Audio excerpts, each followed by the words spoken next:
Hi sa mga kapwa ko Filipinos, lalong-lalo na sa mga kapwa ko OFW. So, sa mga nanonood, kung hindi mo pa ako kilala, my name is Farah at more than 18 years na akong OFW.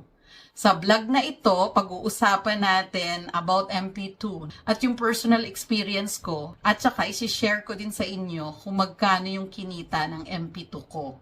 OFW ka man or hindi, pwedeng-pwede kang mag-ipon sa MP2. Sa hindi pa nakakaalam, sa halagang 500 peso only, pwedeng-pwede na kayong magsimula mag-MP2 savings. At kumita ng tax-free na passive income. At di hamak na mas malaki yung kikitain ng pera nyo kaysa naka-save sa bangko. Kasi ang pinramis ng pag-ibig is 6 to 7% ang kikitain ng pera nyo. We will discuss 4 things. Una, bakit ako nag-decide mag-MP2 savings? Pangalawa, magkano talaga yung kinita ko, i-reveal ko na. Pangatlo, bakit kailangan mo ring mag-MP2 savings or bakit hindi? At saka pangapat, magbibigay ako ng tips para sa'yo. Bakit ako nag-save sa Pag-ibig MP2? 6 years ago, naririnig-rinig ko lang tong Pag-ibig MP2. So, I've decided to do a research. So, ito yung na-found out ko sa pagre-research ko. Una, under siya ng Pag-ibig, so it's government. So, basically, medyo safe. On a side note, medyo din ako, yung alangan. Kasi, alam naman natin sa Pilipinas, di ba? Lalo na yung mga kapwa OFW ko. Parang hirap mag-trust sa government sa Philippines. Pero I was so wrong. So, mamaya ako na lang i-continue yung part na yan. Kasi isi-share ko sa inyo yung video, yung short video, paano ako nag-withdraw. So, according sa research ko, lock in yung savings mo for 5 years. So, after 5 years, doon mo lang siya mawi-withdraw. So, sabi ko sa sarili ko, perfect. Kasi nga, bilang OFW, bilang nanay, bilang breadwinner, sobrang hirap talagang mag-save. Yun sa totoo lang ha, sobrang hirap mag-save ng mga breadwinners. Kasi, magsisave ka, magtatabi-tabi kang ganun. Biglang may mga emergency sa Pilipinas, like kailangan nila ng ganito, kailangan ng ganyan. Tapos meron pang mag-inbox na mga familia or friends, minsan di mo mahindian. So ngayon, yung sinisave mo para sa future mo, sinisave mo para sa sarili mo para pag nag-stop ka ng mag-OFW, nagagalaw. Kaya naisip ko, wow, perfect to. At least 5 years lock-in. So meaning, in 5 years, hindi ko mawi-withdraw yung savings. Hindi ko magagalaw every single cent. Sabi ng Pag-ibig, ikita yung savings mo ng 6 to 7%. So nag-calculate ako agad. Sabi ko sa sarili ko, okay, goal, 1 million peso in 5 years. Magkano yung isi-save ko every month? So, kinalculate ko na din yung 6 to 7% kasi yun yung guaranteed nung Pag-ibig. Guaranteed. So, which means, pag nag-save ako sa bangko nung pera ko, una magagalaw ko pag kailangan ko, di ba? Na emergency. Pangalawa, ang liit ng banks, 'di ba? Yung normal savings ng banks, swerte ka na makakuha ka ng 3%, 'di ba? So ito 6 to 7. Nag-decide na ako dahil swak naman, 'di ba? I will be forced to save, lock in ng 5 years, hindi ko magagalaw at malaki yung kikitain ko. Tax-free pa. 'Di ba? Passive income na tax-free. So in short, I've decided to push through with my MP2 savings. So 500 per month lang. Napakaliit. Kung Pilipino ako nag-work sa Pilipinas, what is 500 peso a month?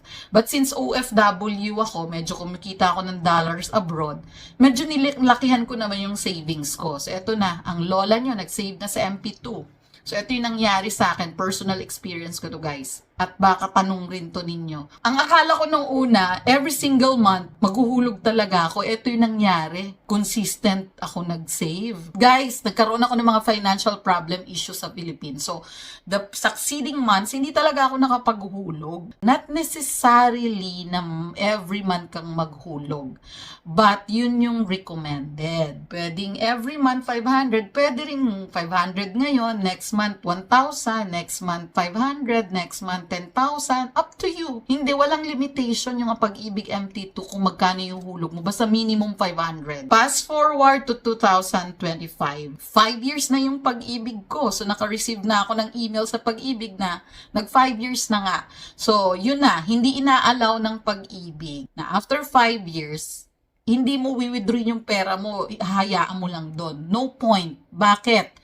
Mag-i-stop na rin yung pag-earn niya ng dividends and interest. So, wala nang earnings. So, the best thing to do, i-withdraw mo na siya. So, kaya last year, pinrases ko na yung withdrawal ko, which is, isi-share ko sa inyo yung very quick video sa end ng vlog na to, ha?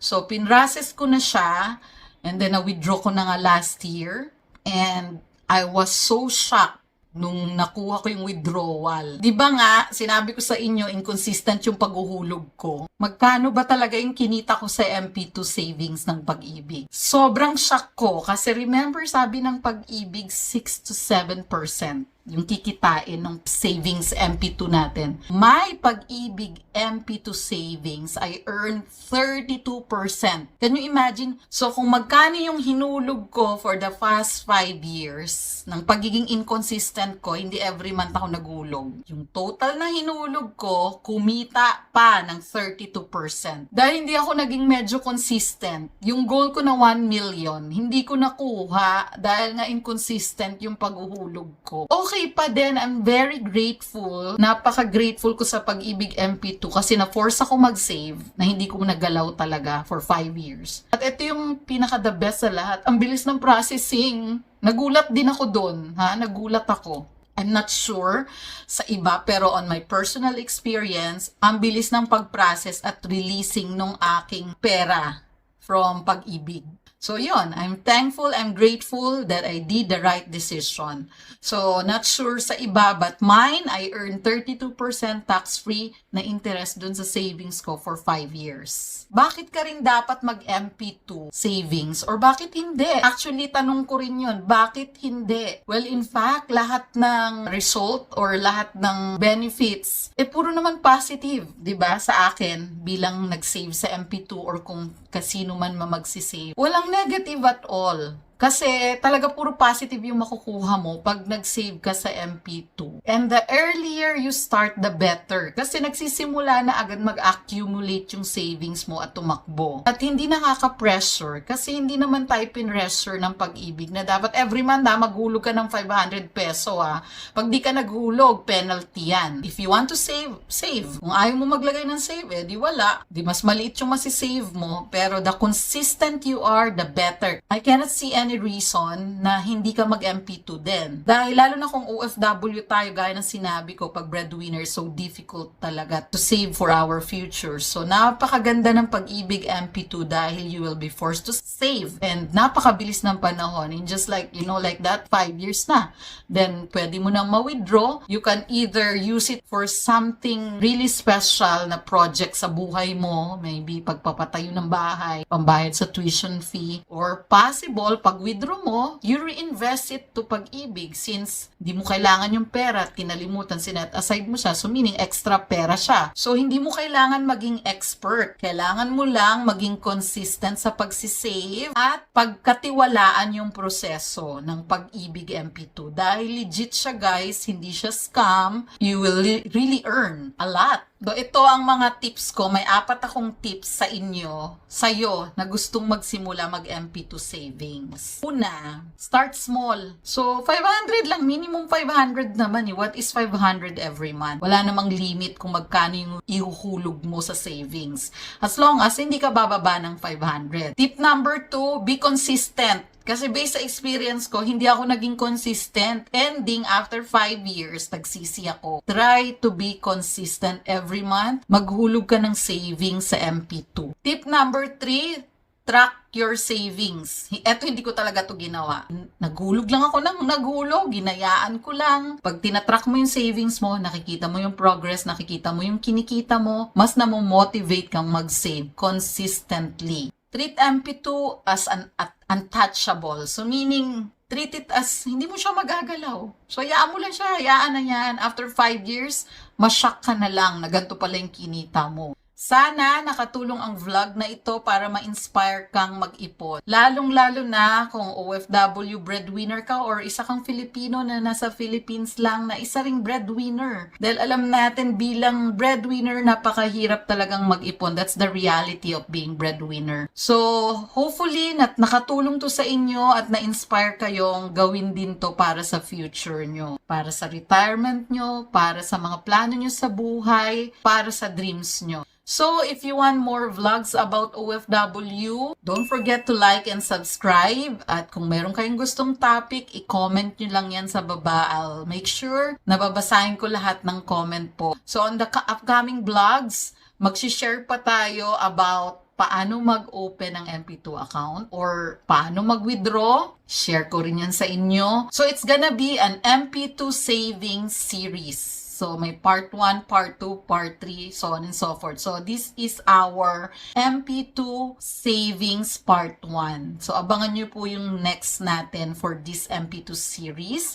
And I'll see you again next time. Bye! Guys, nandito ako ngayon sa Somerset. Pupunta ako sa embassy para mag-claim nung aking MP2 kasi kailangan siya i-withdraw in person. Eto guys, yung 111 Somerset. Sa loob ng building na to, nandun sa taas sa 16th floor, yung Philippine Embassy, pupunta tayo. So ayan po, nandito pa rin ako sa embassy dyan sa likod ko. Kakatapos ko lang po i-process yung MP2 ko withdrawal. So mabilis lang po siya kasi pina-fill up lang po ako ng form. Then nagdala po ako ng photocopy ng aking passport. And then, ang processing time po is 1 to 2 months. So, pwede ka pong pumili whether check or directly sa bank account mo sa Philippines. Ayan po, nakuli ko na po yung check ko. Sa 10 days lang after nung application, na-release na po siya. Ayan po. That's all. I'll see you again next time. Bye!